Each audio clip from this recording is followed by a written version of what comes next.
علیکم ورحمۃ اللہ۔ آج کا جو ٹاپک ہے وہ غزوات کے بارے میں ہے۔ غزوات و سرایا کا اجمالی تعارف آپ لوگوں کو بتاؤں گی۔ سب سے پہلا غزوہ غزوہ بدر ہے۔ بدر کا مقام مدینہ سے 80 میل کے فاصلے پر ہے اور یہ غزوہ 17 رمضان 2 ہجری بمطابق 17 مارچ 624 عیسوی کو ہوا تھا۔ غزوہ بدر میں 313 مجاہدین میں سے 83 مہاجر اور باقی انصار تھے، اور کل جو شہید ہوئے وہ 14 تھے مسلمان، اور ان 14 میں سے 6 مہاجر اور 8 انصار تھے، جبکہ کفار جن کی تعداد 1000 تھی ان میں سے 70 قتل ہوئے۔ غزوہ بدر میں فتح کی جو خوشی تھی اسے مدینہ کے اوپر والی بستیوں میں حضرت عبداللہ بن رواحہ اور نیچے والی بستیوں میں زید بن حارثہ کو روانہ کیا گیا۔ اس غزوے میں حضرت عباس سے 20 اوقیہ فدیہ لیا گیا۔ جب جنگ بدر میں حضرت عمر کے ہاتھوں ان کا ماموں عاص بن ہشام قتل ہوا تھا۔ میدان بدر میں نبی کریم صلی اللہ علیہ وسلم نے عکاشہ بن محسن کو تلوار ٹوٹ جانے کے بعد چھڑی پکڑائی تھی۔ اس غزوے میں سب سے پہلے اسود بن عبد الاسد اور حضرت حمزہ کے درمیان مڈ بھیڑ ہوئی تھی، تو حضرت حمزہ نے اس کو واصل جہنم کیا۔ پھر اگلے مرحلے میں قریش کے 3 شاہ سوار مدینہ میں اترے۔ ان میں سے ایک عتبہ بن ربیعہ، دوسرا شیبہ بن ربیعہ اور تیسرا ولید بن عتبہ تھا۔ ان کے مقابلے میں 3 مسلمان عبیدہ بن حارث، حمزہ اور حضرت علی سامنے آئے۔ عبیدہ کا مقابلہ عتبہ سے ہوا، حضرت حمزہ کا مقابلہ شیبہ سے ہوا اور حضرت علی کا مقابلہ ولید سے ہوا۔ اس جنگ میں اللہ تعالیٰ نے 1000 فرشتوں کے ساتھ مسلمانوں کی مدد بھی فرمائی تھی۔ غزوہ بدر میں صرف حضرت زبیر بن عوام اور مقداد کے پاس گھوڑے تھے، یعنی 2 گھوڑے تھے تقریباً۔ زمزم بن عمر الغفاری نے سفیان کے قافلے کی مکہ والوں کو اطلاع دی تھی، اور پھر بدر میں مشرکین کی شکست کے موقع پر مکہ میں جو یہ خبر پہنچائی گئی تھی وہ حسمان بن ایاس خزائی کے تھرو پہنچائی گئی تھی۔ دوسرا غزوہ بنو قینقاع ہے۔ یہ 2 ہجری کو ہوا۔ اس موقع پر ابو لبابہ بن عبد المنذر کو مدینہ کا انتظام سونپا گیا، اور خود جا کر آپ صلی اللہ علیہ وسلم نے یہود کے قبیلے کا محاصرہ تقریباً شوال 15 کو شروع کیا اور ذوالقعدہ تک یہ محاصرہ جاری رہا۔ پھر انہوں نے کچھ شرائط پر شکست تسلیم کر لی اور آپ صلی اللہ علیہ وسلم سے مدینہ نکل جانے کا حکم دیا، اور یہ لوگ پیشے کے اعتبار سے سونار، لوہار، برتن ساز تھے۔ ان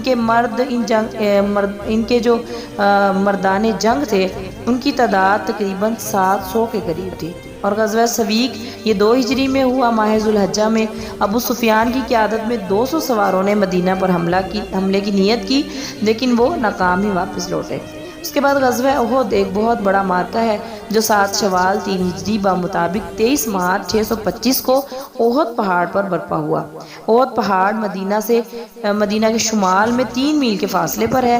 جنگ احد میں درے میں 50 تیر انداز حضرت عبداللہ بن جبیر کی قیادت میں تھے، اور دوسری طرف اس درے کی جانب سے خالد بن ولید نے پہلے 3 دفعہ حملہ کیا، مگر چوتھی دفعہ وہ کامیاب ہو گئے۔ اس میں مسلمانوں کی تعداد 1000 اور مشرکین کی تعداد 3200 تھی۔ اس غزوے میں 75 مسلمان شہید ہوئے اور 27 کافر ہلاک ہوئے۔ بعض جگہ لکھا ہے کہ 70 مسلمان شہید ہوئے، جن میں سے 65 انصار تھے اور 1 یہودی اور 4 مہاجرین تھے، اور کافر 37 ہلاک ہوئے تھے۔ اس جنگ میں مشرکین کے لشکر کی قیادت ابو سفیان کے پاس تھی، اور کفار کے پاس 30,000 اونٹ، 200 گھوڑے، اور جنگ احد کے موقع پر مدینہ کی قیادت حضرت ابن ام مکتوم کو سونپی گئی تھی۔ جنگ احد میں سب سے پہلے مشرکین کی طرف سے طلحہ بن ابی طلحہ عبدری اور مسلمانوں کی طرف سے حضرت زبیر کے درمیان مقابلہ ہوا، اور اسی جنگ میں آپ صلی اللہ علیہ وسلم نے حضرت زبیر کی تعریف کرتے ہوئے حواری رسول کا لقب بھی دیا تھا۔ غزوہ بنی نذیر بھی کہتے ہیں، ربیع الاول 4 ہجری کو برپا ہوا۔ یہ یہود کا ایک معروف قبیلہ تھا۔ اس موقع پر آپ صلی اللہ علیہ وسلم نے مدینہ میں عبداللہ بن ابی کو نائب مقرر کیا۔ سورۃ حشر میں بھی اس کا ذکر ہے۔ 6 یا 7 دن آپ صلی اللہ علیہ وسلم نے صحابہ سمیت ان کا محاصرہ کیا، مگر انہوں نے شکست تسلیم کر لی، تو آپ صلی اللہ علیہ وسلم نے مدینہ سے انہیں نکل جانے کا حکم دے دیا۔ غزوہ خندق، غزوہ احزاب، یعنی یہ بھی بہت بڑا معرکہ ہوا۔ یہ شوال ذوالقعدہ 5 ہجری بمطابق مارچ 627 عیسوی کو مدینہ کے قریب برپا ہوا۔ اس میں مسلمانوں کی تعداد تقریباً 3000 تھی، جبکہ کفار کی تعداد 10,000 تھی۔ اس میں 6 مسلمان شہید ہوئے اور 8 کافر ہلاک ہوئے۔ حضرت سلمان فارسی کے مشورے پر مدینہ کے تحفظ کے لیے مدینہ منورہ کی شمالی جانب خندق کھودی گئی۔ خندق میں 10 مجاہدین پر مشتمل 300 ٹولیوں نے 20 گز یعنی 60 فٹ خندق کھودی، اور خندق 15 فٹ چوڑی، 15 فٹ گہری اور 3.5 میل لمبی تھی، جس کی کھدائی 20 دن میں مکمل ہوئی۔ کفار مکہ کے چند نامور بہادروں میں سے عمر بن عبد ود، اکرمہ بن ابی جہل، زرار بن خطاب نے ایک تنگ مقام سے خندق کو عبور کر لیا تھا۔ ان میں سے عمر بن عبد ود کو حضرت علی نے قتل کر دیا اور باقی 2 واپس بھاگ گئے تھے۔ واقعہ افک سن 6 ہجری کو پیش آیا۔ اسی میں ہی حضرت عائشہ کے بارے میں، یعنی جس میں حضرت عائشہ پر بہتان لگایا گیا، یہ وہی واقعہ ہے، واقعہ افک۔ اور اس کا جو سرغنہ تھا وہ عبداللہ بن ابی تھا، اور اس کا ذکر سورۃ النور میں بھی ہے۔ اس میں جو مسلمان غلط فہمی کی بنا پر ملوث ہوئے ان میں سے مصطح بن اساسہ ہے، اور حسان بن ثابت، حمنہ بنت جہش ہے، انہوں نے بعد میں پھر توبہ بھی کی تھی۔ صلح حدیبیہ اس کے بعد ہے 6 ہجری میں، اور یہ ہوا یکم ذوالقعدہ سوموار کو۔ 1400 صحابہ کرام آپ صلی اللہ علیہ وسلم کے ساتھ مکہ میں عمرہ کی نیت سے چل پڑے۔ آپ صلی اللہ علیہ وسلم نے ایک خواب دیکھا تھا کہ میں عمرہ کرنے جا رہا ہوں، تو چونکہ نبیوں کے خواب سچے ہوتے ہیں، اس لیے آپ صلی اللہ علیہ وسلم مکہ کی طرف عمرے کی نیت سے چلے گئے۔ حدیبیہ مقام پر پہنچے تو قریش مکہ نے آپ کو روک دیا اور آئندہ سال عمرہ کرنے اور 3 دن مکہ میں قیام کرنے کی اجازت دے کر معاہدہ کیا اور پھر ان کو واپس لوٹا دیا۔ پھر ذوالقعدہ 7 ہجری کو آپ صلی اللہ علیہ وسلم نے 2000 صحابہ کی میت میں عمرۃ القضاء ادا کیا اور مدینہ کا انتظام ابو رحم غفاری کے سپرد کیا، اور حدیبیہ مکہ سے تقریباً 19 میل کے فاصلے پر ہے۔ صلح حدیبیہ کی اہم شرائط یہ تھی کہ ایک تو مسلمان اس سال بغیر عمرہ کیے واپس چلے جائیں، دوسرے نمبر پہ یہ کہ اگلے سال عمرہ کے لیے آئیں اور 3 دن سے زیادہ مکہ میں قیام نہ کریں۔ نمبر 3، تلوار کے علاوہ کوئی ہتھیار ساتھ نہ لائیں اور تلوار بھی نیام میں ہو۔ نمبر 4، جو مسلمان مکہ میں مقیم ہیں ان کو ساتھ لے کر نہ جائیں، اور اگر مسلمان مکہ میں ٹھہرنا چاہیں تو اسے نہ روکیں۔ مکہ کا کوئی شخص کافر یا مسلمان مدینہ چلا جائے تو اسے واپس کر دیا جائے گا، لیکن اگر کوئی مسلمان مکہ آ جائے تو اسے واپس نہیں کیا جائے گا۔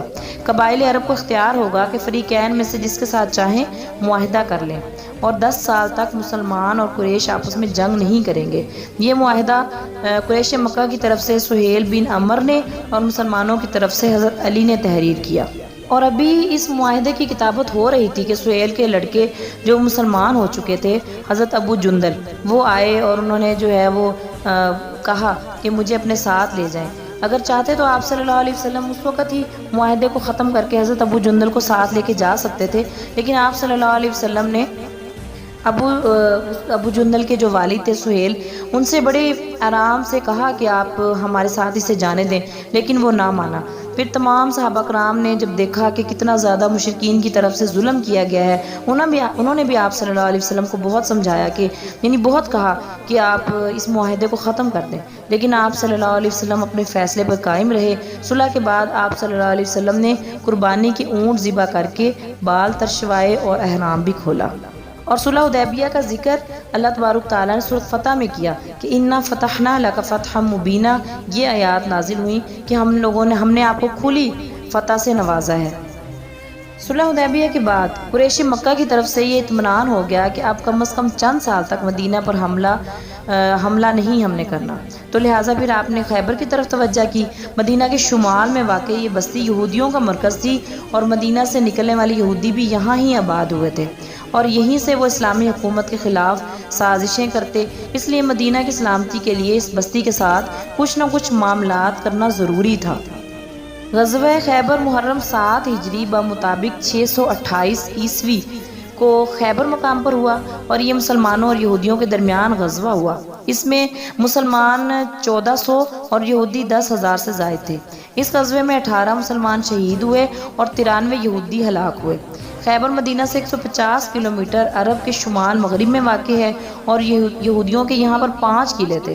ان میں سے سب سے جو مضبوط قلعہ تھا وہ قلعہ کموس تھا، اور اسی میں ہی مرہب یہودی بھی رہتا تھا۔ اور آپ صلی اللہ علیہ وسلم نے اس میں حضرت علی کو یہ کہا مرہب یہودی کو اسی قلعے میں ہی قتل کیا تھا۔ 20 دن کے محاصرے کے بعد یہ فتح ہوا۔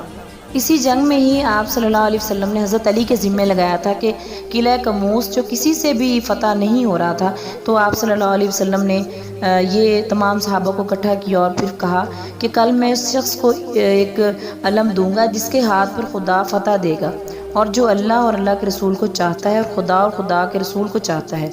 پھر تمام یعنی حضرت علی کو جب علم دیا گیا تو وہ ان کی آنکھ میں بہت زیادہ درد تھی، آشوب چشم کی وجہ سے وہ جنگ کرنے سے معذور تھے، تو آپ صلی اللہ علیہ وسلم نے ان کی آنکھوں میں اپنا لعاب دہن لگایا اور دعا فرمائی کہ آپ کی آنکھیں درست ہو گئی ہیں، اور ان کو جھنڈا جو تھا وہ سونپ دیا گیا۔ مرہب نے پھر پرزور یعنی مقابلہ کیا، لیکن حضرت علی کے ساتھ جب اس کا مقابلہ ہوا تو پھر وہ کیا ہوا، وہ اس کو نے ایک تلوار کے وار سے ہی اس کا سر کاٹ ڈالا، اور مرہب کے قتل کے بعد یہودیوں نے یکبارگی حملہ کر دیا، لیکن پھر بھی شکست کھائی۔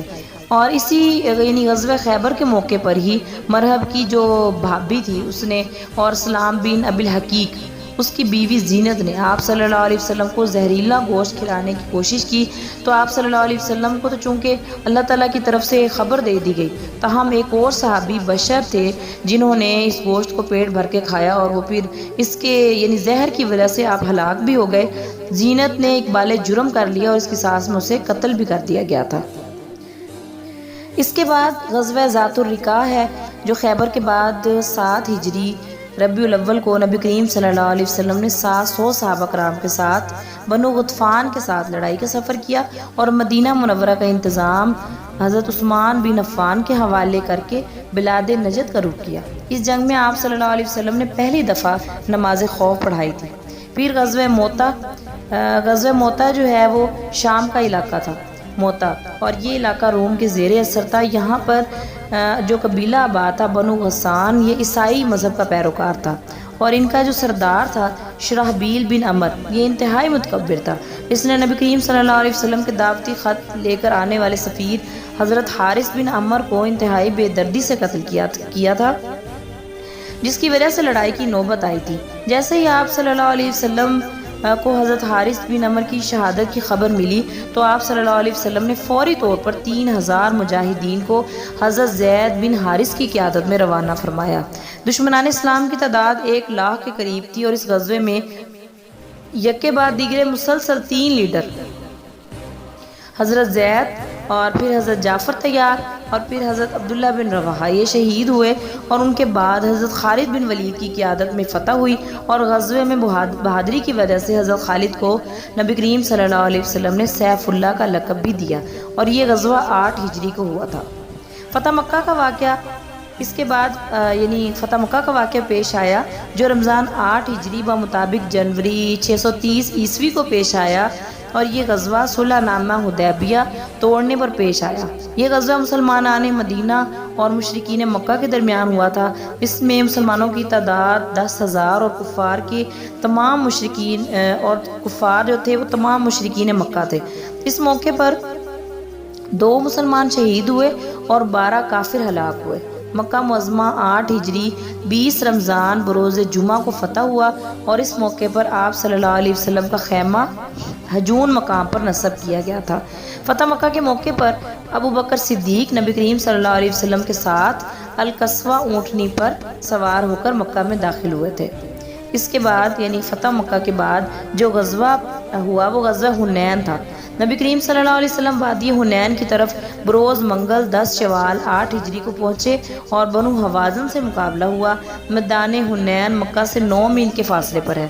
یہاں قبیلہ بنو حوازن اور بنو ثقیف آباد تھے، جبکہ حنین ایک وادی کا نام ہے جو طائف شہر سے شمال مشرقی جانب تقریباً 40 میل کے فاصلے پر جبل اوتاس میں واقع ہے۔ صرف اس موقع پر مسلمانوں کی تعداد دشمنان اسلام سے کئی گنا زیادہ تھی۔ مسلمانوں کی تعداد 12,000 کے قریب تھی، جبکہ بنو حوازن اور بنو ثقیف کی تعداد 4,000 کے قریب تھی۔